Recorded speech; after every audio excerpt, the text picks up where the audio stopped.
Corinna Kopf did not just retire. She escaped. When the internet's most famous gamer-turned-model posted a single earnings receipt showing $67 million, the world saw a success story. They saw a 28-year-old woman who had won the game. But if you look closer at the timeline, the lawsuits, and the sudden frantic exit from the industry, a much darker reality begins to take shape. This wasn't a victory lap. It was a getaway car. We're told a simple story.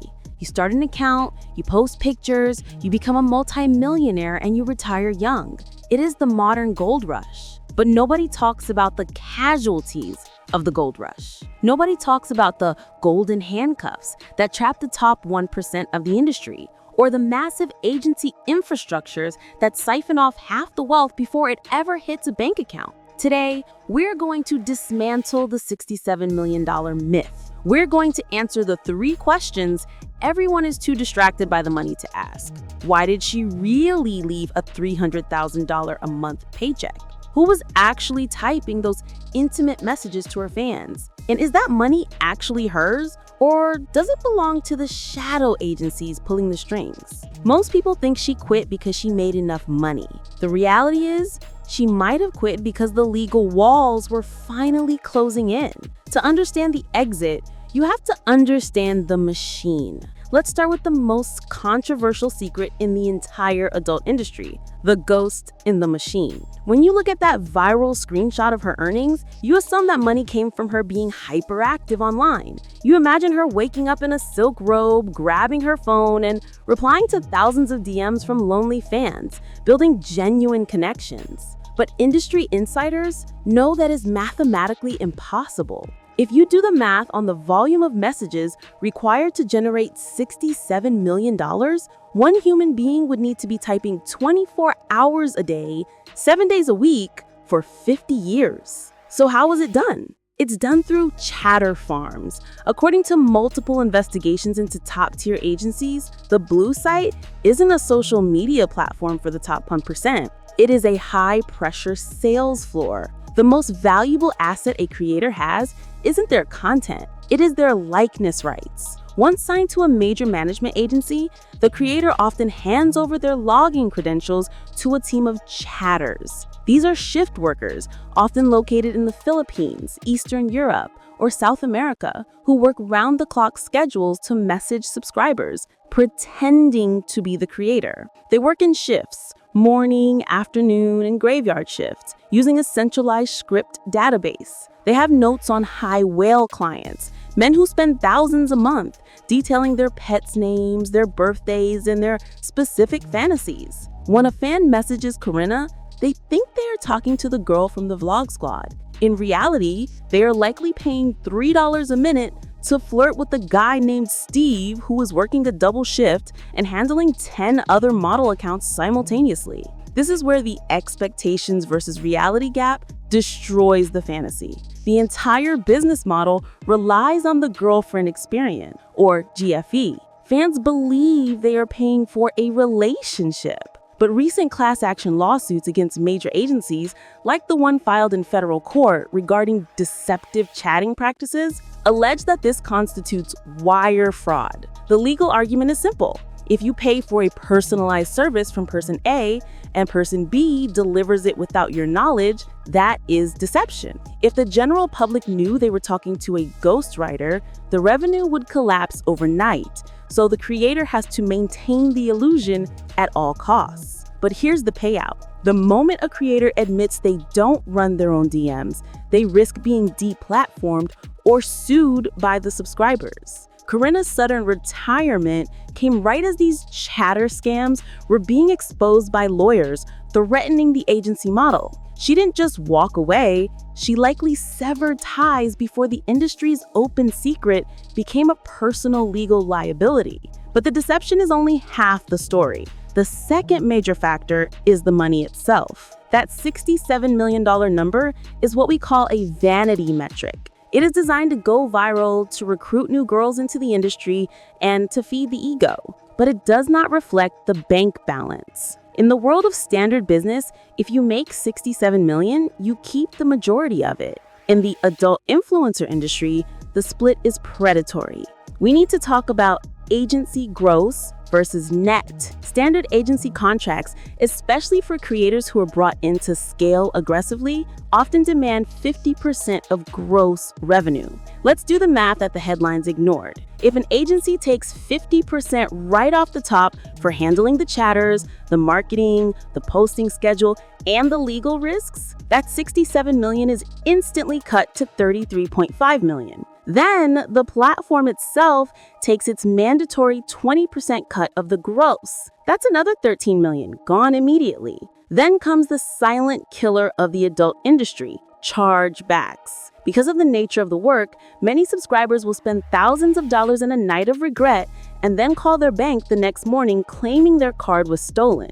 The platform usually sides with the bank. In high-volume accounts, chargeback rates can hit 5 to 10%. That's millions of dollars that simply vanish into thin air, often deducted from the creator's next payout. And finally, the taxman. In the US, earnings in this bracket are taxed at the highest marginal rate, approximately 37% federal plus state taxes. California, where many of these creators reside, has some of the highest state income taxes in the country. By the time the money actually hits Corinna's personal bank account, that $67 million flex might be closer to 15 or 20 million. Still a life-changing amount of money? Absolutely. But it changes the narrative from unstoppable business mogul to high-paid employee. She wasn't the CEO of her empire. She was the product. She was the face on the billboard, while the agency owners, often anonymous men who never show their faces, collected the rent. And when the product gets tired or the liability gets too high, the agency model starts to feel less like a partnership and more like a prison. This financial reality leads directly into the third reason for the exit, which is perhaps the most damaging: the banking blacklist. You might have $67 million in earnings, but where do you put it? One of the darkest secrets of the industry is that traditional banks hate this money. Since the days of Operation Choke Point, major financial institutions have flagged adult industry earnings as high risk. Creators frequently wake up to find their checking accounts frozen, their mortgages denied, and their investment apps banned. Corinna has alluded to investing in real estate and crypto, likely because traditional avenues are closed to her. When you're generating this much cash in a gray market industry, you're constantly fighting to keep your liquidity. You're rich on paper, but you're a pariah in the banking system. Retiring helps wash the reputation. By stopping the inflow of adult industry money, a creator can slowly transition their financial profile back to retired investor status, making it easier to secure loans, buy insurance, and operate like a normal wealthy person. Staying in the game too long risks having your assets permanently seized or frozen by suspicious banks. This brings us to the final and most personal reason for the exit: a digital footprint regret. In her retirement tweets, she didn't just say she was done. She said she hated how she was looked at. She mentioned feeling trapped by the perception of her. This is a sentiment we see repeated by almost every creator who hits the 5-year mark in this industry. It's the burnout curve. At the beginning, the money silences the doubt. You see the bank balance grow, and you tell yourself it's worth the judgment. You buy the Ferrari, you buy the house, you flex on Instagram. But as you age and you look toward building a normal life, a partner, a family, a legacy, the content you sold to the internet remains forever.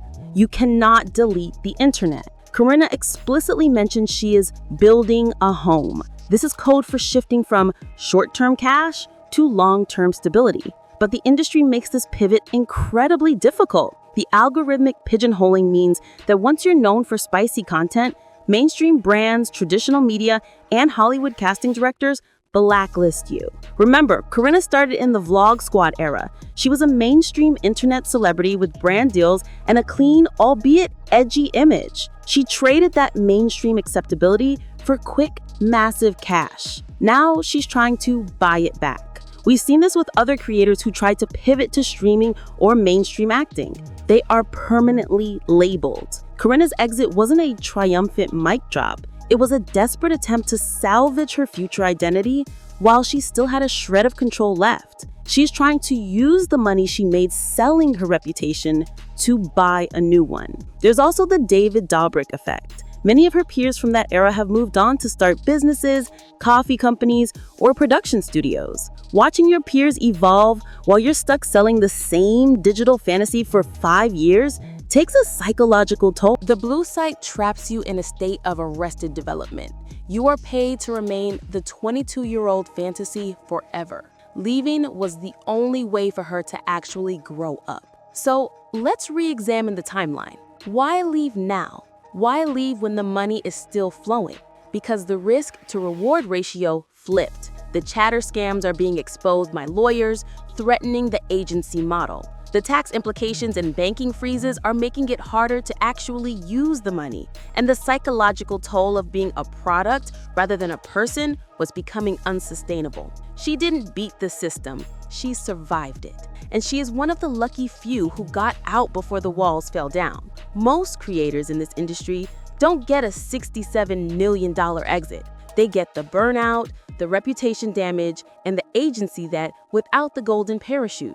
They end up with the digital footprint, but without the bank account to defend it. Corinna Kopf is the exception that proves the rule. The only way to truly win in this industry is to leave it. When you see the next viral earnings screenshot, don't envy the number. Ask yourself, who is typing the messages? Who is taking the 50% cut? And what is the price of a reputation that can never be scrubbed clean? If you want to know more about how agencies manipulate the chatter system and the specific contracts that lock creators into these deals, you need to watch the next video in our Velvet Rope series. We break down the exact legal language used to trick models into signing their rights away. Click the playlist on your screen right now to see the truth the industry tries to hide.